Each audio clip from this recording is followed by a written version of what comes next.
Tous les acteurs publics sont dans l'obligation de passer des marchés, d'acheter pour leurs activités quotidiennes.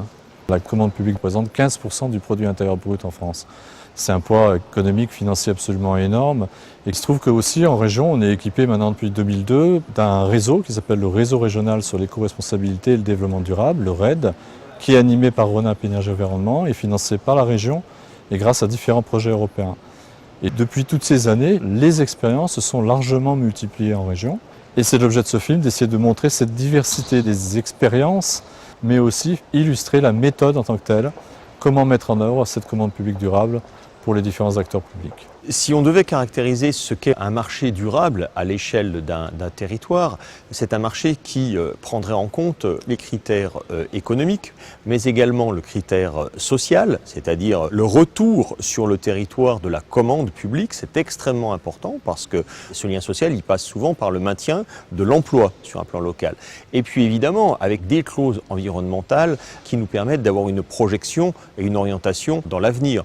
On ne construit pas maintenant comme on construisait il y a 10 ans ou il y a 15 ans, on ne se déplace pas de la même manière, on ne consomme pas et on n'a pas les mêmes comportements.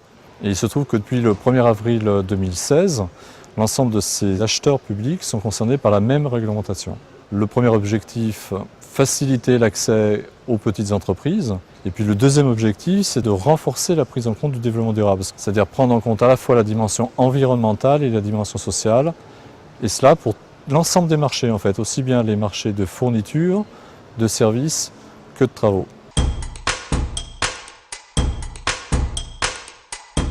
La prise en compte du développement durable dans les marchés publics s'inscrit dans une stratégie beaucoup plus globale de prise en compte de l'environnement pour l'être humain, la santé, etc.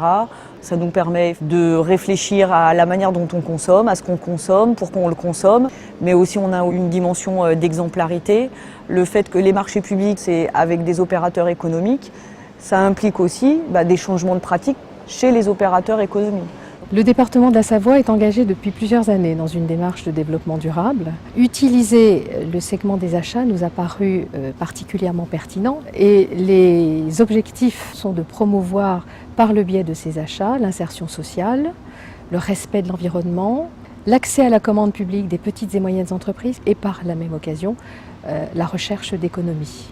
Nous avons adopté un schéma des achats responsables sans y être contraints. Donc par là, nous sommes allés plus loin que la réglementation. On a adopté une délibération cadre qui vient détailler ce schéma des achats responsables, qui vient donner outils et méthodes en interne pour nos services et qui également, à l'externe, va afficher notre politique d'achat et informer les acteurs économiques de quels sont nos besoins. Les acheteurs sont quand même aujourd'hui bien équipés avec différents outils, comme par exemple la possibilité d'écrire en dur dans son cahier des charges des prescriptions environnementales ou sociales, qui visent au retour à l'emploi par exemple, qui permettent d'écrire à travers des conditions d'exécution, de demander des chantiers propres par exemple, ou qui permettent au contraire de bonifier les offres à travers des critères de sélection en distinguant celles qui par exemple vont consommer moins d'énergie, celles qui vont émettre moins de CO2 dans le cadre de la mise en œuvre du marché en tant que tel. Suite à l'ouverture à la concurrence l'année dernière, souhaitée par l'État dans le secteur du gaz, l'ensemble des collectivités ont lancé des marchés publics pour acheter auprès d'un nouveau fournisseur du gaz pour chauffer l'ensemble des bâtiments. Dans le cadre de notre Agenda 21, nous avons inclus dans notre marché public une demande d'achat de biogaz. Il nous fallait un véhicule qui réponde exactement d'un point de vue fonctionnel au même cahier des charges que les véhicules thermiques qu'on utilisait jusqu'à maintenant. Donc dans le cadre d'un plan de déplacement des administrations, on a développé notre flotte de véhicules propres avec les nouvelles technologies émergentes, que ce soit le gaz naturel véhicule, les véhicules électriques et puis aussi les modes de déplacement doux puisque notre flotte comporte en plus des 254 véhicules, 200 vélos. En tant que collectivité locale qui est réduite sur un territoire de 14 km², on n'a pas forcément besoin de véhicules qui ont 500 km d'autonomie. Donc le véhicule électrique était tout indiqué. On a choisi 4 orientations assez simples. La première, celle qu'on doit aux riverains, c'est de pouvoir suivre le bruit. Ensuite, on a décidé d'avoir une gestion des déchets bien préparée, l'objectif étant de respecter ce qu'on appelle le taux de valorisation à hauteur de 15%, c'est-à-dire s'assurer que 15% des déchets soient recyclables d'une manière ou d'une autre. Et ensuite, le dernier volet, nous avons décidé de nous investir sur la propreté du chantier. La propreté, elle dépend de l'exigence que l'on a auprès des entreprises. Et là, l'ensemble de notre appel d'offres demande aux entreprises un certain nombre de conditions à respecter pendant le chantier. La région a fait le choix de faire de l'insertion une condition d'exécution, c'est-à-dire qu'on a inséré des heures d'insertion et les entreprises attributaires avaient l'obligation de réaliser ces heures d'insertion en embauchant des publics en difficulté. J'ai travaillé avec les techniciens de la région et le maître d'œuvre pour identifier les lots susceptibles d'intégrer des clauses sociales. Le projet s'inscrit dans le cadre du renouvellement urbain du quartier de la Villeneuve, construit dans les années 70 en termes d'expérimentation de ville verticale et qui aujourd'hui se retrouvait un petit peu décalé par rapport aux évolutions des modes de vie des habitants et de la société 40 ans après. SDH, Société dauphinoise pour l'habitat, est engagée dans une démarche de responsabilité sociétale des entreprises avec valorisation de l'aspect appréciation de l'opération dans son contexte général et non pas que l'intervention sur le bâti. Il fallait qu'on ait un outil pour reconnecter ces espaces verts ultra-urbains avec le reste des milieux naturels qui entourent la ville. On est parti sur le plan d'action biodiversité en ville qui a pour vocation la recréation de corridors écologiques en zone publique et en zone privée et l'amélioration de l'habitat avec des semis de prairies fleuries, remettre du végétal endémique sur nos espaces verts. C'est un marché qui est transversal et qui présente ce grand intérêt d'impacter l'ensemble des agents de la collectivité. Tous les agents utilisent des fournitures de bureaux. C'est un marché qui représente 150 000 € par an à peu près pour le département. Quand il s'agit de faire fonctionner ce bâtiment, on a des prestations de nettoyage qui sont extrêmement importantes, on a beaucoup de mètres carrés dans le cadre du marché qui est en cours aujourd'hui. On a une partie de la prestation qui est réservée à de l'insertion. On a aussi des prescriptions sur l'utilisation des produits et des méthodologies d'intervention des agents. Et on a aussi une importance nouvelle qui a été donnée sur la qualité de vie au travail des personnels qui effectuent ce nettoyage, en imposant le fait que le prestataire intervienne sur les horaires de bureau.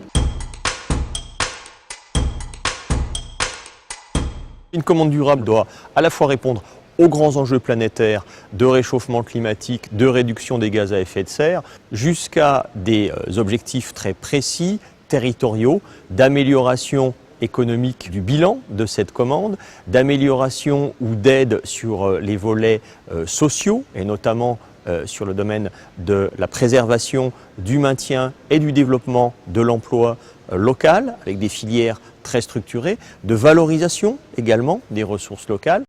On est dans une région qui est quand même entourée de bois et on a une préconisation très forte sur le label Bois des Alpes, c'est-à-dire que tous les projets, on va leur demander d'avoir une labellisation, certification Bois des Alpes. Ça fait référence aussi à le taux d'énergie grise que l'on a dans les projets et ça fait appel à un troisième point qui est un chantier sans nuisance.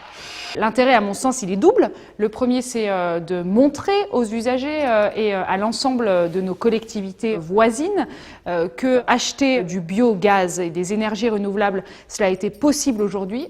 Et puis le deuxième intérêt, c'est d'envoyer un message fort auprès des producteurs et des fournisseurs de gaz. La demande, elle change. Aujourd'hui, les collectivités, demain les usagers, souhaitent et vont souhaiter intégrer de plus en plus de données environnementales dans leur politique d'achat.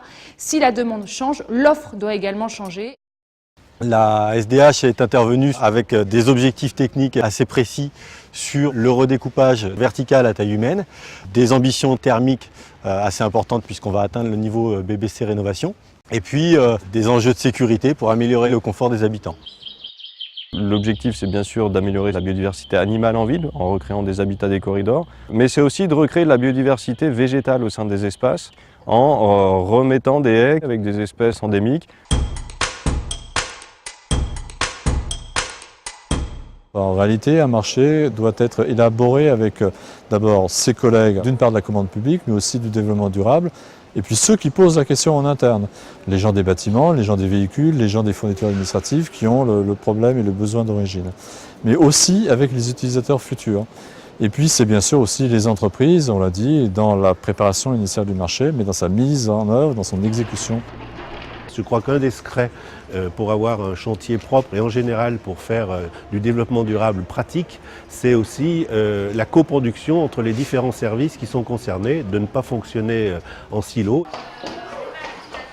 Dans le plan école, un des aspects importants, ça a été aussi le travail interservice, parce qu'on mobilise évidemment le service éducation jeunesse, mais aussi le service du patrimoine municipal, mais aussi le service énergie, les services de soutien juridique, la commande publique. Donc c'est un travail qui est éminemment transversal, qui est porté par les élus, mais aussi qui oblige les services à travailler ensemble.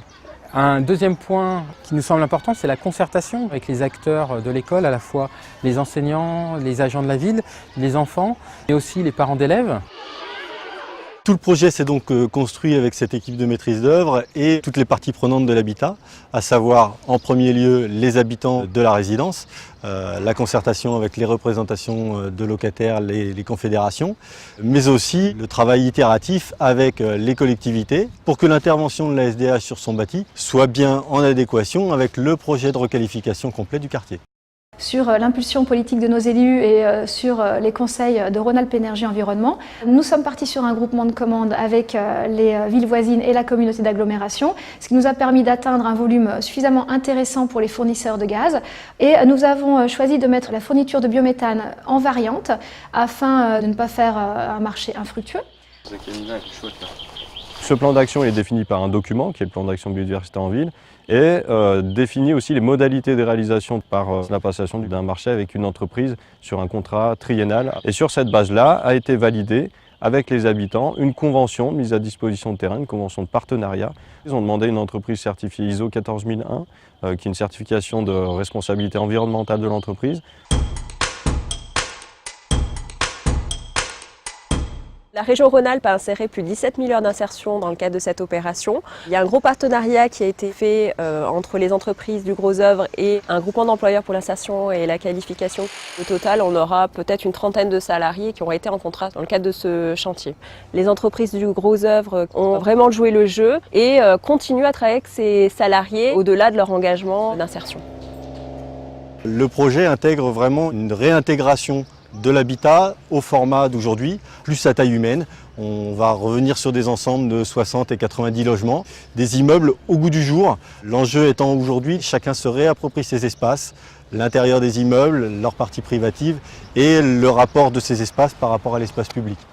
Au final, nous avons un des fournisseurs qui nous a proposé une offre avec le taux maximum, c'est-à-dire 3% de biogaz. Et ça nous permet d'avoir un tarif 20% inférieur à ce que nous avions avant sur le marché régulé. Ça nous permet d'alimenter des bâtiments comme le musée de Brou, comme des groupes scolaires ou l'hôtel de ville par exemple, mais également des véhicules puisque nous avons dans notre flotte de véhicules, des véhicules qui roulent au gaz naturel. On a mis en place des véhicules à tout niveau de hiérarchie et à toute mission. C'est vrai qu'au départ, les agents étaient assez réticents, mais l'essayer, c'est l'adopter. Et au final, ils sont même plutôt contents d'utiliser des véhicules électriques. Nous avons souhaité qu'un lot soit réservé pour un établissement et service d'aide par le travail, un ESAT, pour permettre l'insertion professionnelle de travailleurs handicapés. Et nous avons souhaité également que les cahiers des charges intègrent des spécifications techniques par famille de produits, de façon à préserver leur impact sur nos agents et sur leur environnement.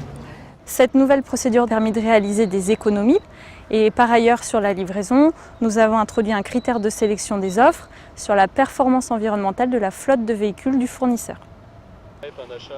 Ce projet a été primé par Rhône-Alpes Énergie Environnement et la région. On va arriver au final à 12 à 14 km de haies plantées sur la ville. Et puis on va arriver également à la plantation de plus de 2 hectares de prairies fleuries qui aura un intérêt très particulier pour les petits pollinisateurs. Ça nous a donné un savoir-faire qu'à partir de maintenant, on est décidé à utiliser sur d'autres chantiers. Mais on va s'inspirer de cette méthode qu'on estime vertueuse, puisque nous avons plutôt gagné par rapport aux consignes qu'on a données. Le plus gros danger pour un maître d'ouvrage bailleur social, c'est ses propres habitudes, de maîtriser la technique, de maîtriser les solutions. Aujourd'hui, il faut faire sauter ces barrières-là pour redonner la parole aux équipes de maîtrise d'œuvre et aux collectivités et aux habitants pour avoir leurs sentiments et bien réintégrer tous ces aspects-là dans un projet plus global que la seule solution technique. Déjà, il nous faut une bonne volonté politique qui est représentée par des délibérations cadres. Un second point très important, c'est la méthode de travail pour impliquer tous les acteurs en interne. Et puis le troisième élément, c'est le travail en concertation et en partenariat, que ce soit les acteurs économiques ou bien les habitants. Parce qu'on est vraiment à une phase charnière, une phase clé de l'évolution des marchés publics aujourd'hui en France et sans doute en Europe. Le pouvoir adjudicateur, celui qui passe le marché, l'acheteur, n'est plus dans cette posture du donneur d'ordre. Et il est de plus en plus dans une position au contraire où il va rechercher une relation aux entreprises dans la co-construction préalable, dans l'étude de marché initiale. Le deuxième élément, je suis aussi convaincu que les marchés de plus en plus vont aller vers des achats groupés qui en général vont permettre d'atteindre des masses critiques qui vont permettre vraiment d'avoir des exigences environnementales et sociales bien plus fortes. Donc on le voit, quand on essaye de structurer et de coordonner l'ensemble de ces données-là, on voit que la commande durable, ça n'est pas qu'un acte d'achat, c'est évidemment un comportement qui doit être non seulement vertueux, mais qui peut être également extrêmement efficace pour nos politiques publiques.